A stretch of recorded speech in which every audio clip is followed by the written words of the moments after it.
On the topic of privacy and cybersecurity, from our 2016 Aspen Forum panel, The Future of Privacy in a World of Ubiquitous Data, Michael Daniel, Special Assistant to the President and Cybersecurity Coordinator, speaks on the role of companies in relation to consumer data.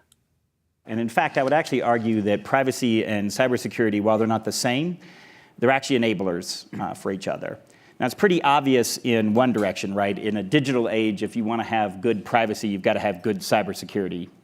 You want to be protecting the data stores and other things that contain people's information and other things we want to keep private. But I would actually argue it goes in the other direction. If organizations have good privacy policies, and they actually follow them, that being a key factor there, then that means that they are deliberate about what they choose to collect and what information they choose to collect, what information they choose to store and keep, and for how long they keep it. And if you don't collect it and you don't store it, I don't have to defend it. What Michael Daniel is saying is that cybersecurity starts with companies, given that they are major repositories for consumer data and thus major targets for attack. Systems should be smart. Ginger Jin, Director for the Bureau of Economics, Federal Trade Commission, further explains companies' economic motivations regarding cybersecurity. However, the firm may not have full incentive to incorporate the risk and potential harm they're imposing consumers to, and that essentially is a negative externality from firms on consumers. When firms do not have incentive to internalize that externality from economic point of view, it's not surprising that we're going to have undersupply of privacy protection. And lack of information will make that even worse. At the time of choice, consumers may not know exactly what kind of risk and harm they're exposing themselves to. And when the harm occurs, it occurs sometime later, okay? And when it occurs, the consumer may have already given that information to hundreds of firms, and it's really hard to say who to blame in that harm. So in this environment, with the delay of harm, with lack of information, it's really dampened firms' incentive to internalize that externality. Rarely is should a good enough mandate for corporations unless the underlying reason is monetary. The only way companies will value privacy is if consumers do too. Of course, it's reasonable to ask exactly how much privacy is needed and what the value of it is. And too often we see an assumption in the privacy area that just because it's personal information, which can be defined, as Jules indicated, in many different ways, as personal information, that the use of it is somehow risky or potentially problematic. And too frequently we see policymakers, advocates, really just making the assumption. Correctly valuing this data is difficult, to say the least, and has created fractured approaches within government. The FCC would really impose strict liability rather than reasonable security. So if we go in this direction of not differentiating between sensitive and non-sensitive, imposing strict liability rather than reasonable requirements, we're really going to move towards a type of approach that is more of a precautionary principle for regulation rather than a permissionless principle, which has really been the abiding principle that I think has allowed so much innovation to take root in the United States. A potential resolution to this disagreement is to let the market decide, but that strategy is predicated on companies empowering consumers to properly control and thus value their data, as FTC Chairwoman Edith Ramirez remarks during her keynote address. In order to build and sustain trust in the marketplace, consumers should be in the driver's seat when it comes to their personal information. If consumers feel that they have little or no control, there's a risk that they may not embrace the new products and services that companies seek to offer.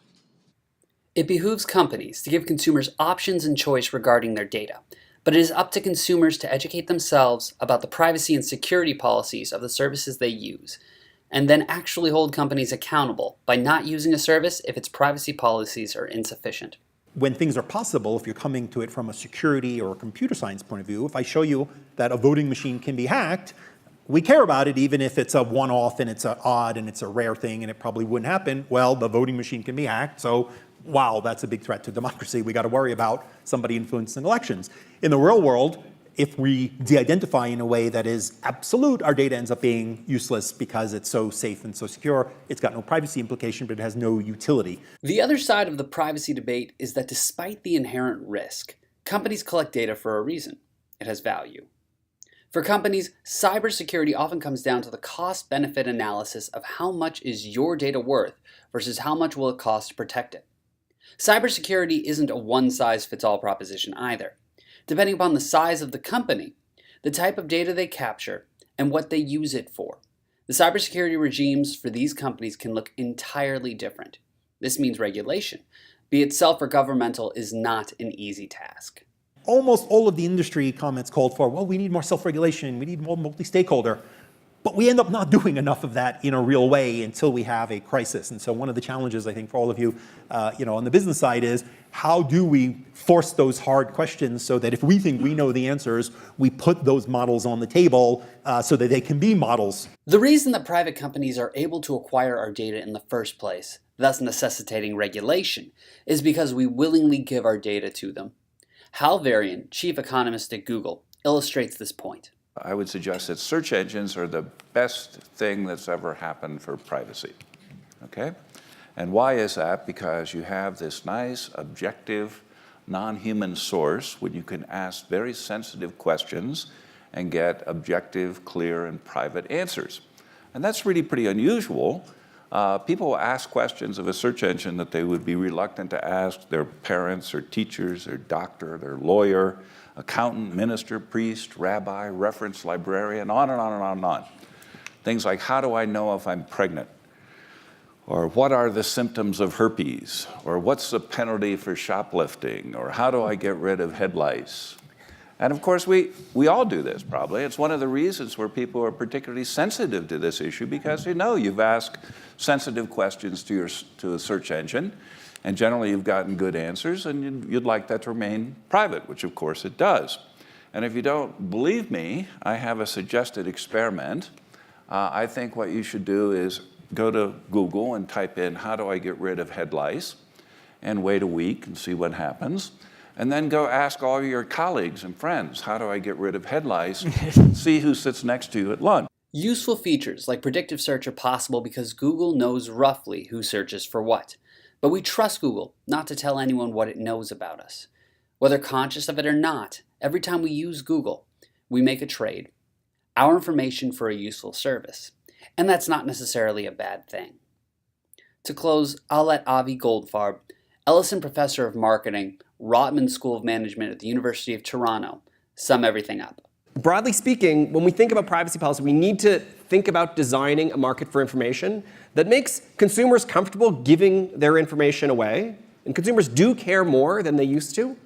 The benefits of giving information are much, much higher than they used to be as well. And so yes, consumers care about privacy, and they care more than they did 20 years ago. But Facebook and Google are really, really good technologies. And consumers, so far, have been willing to make that trade-off with those big parties. We've done our best to ensure that the viewpoints portrayed here accurately represented what our speakers actually said. As a reminder, the views expressed in these clips are those of the speakers, not necessarily those of TPI.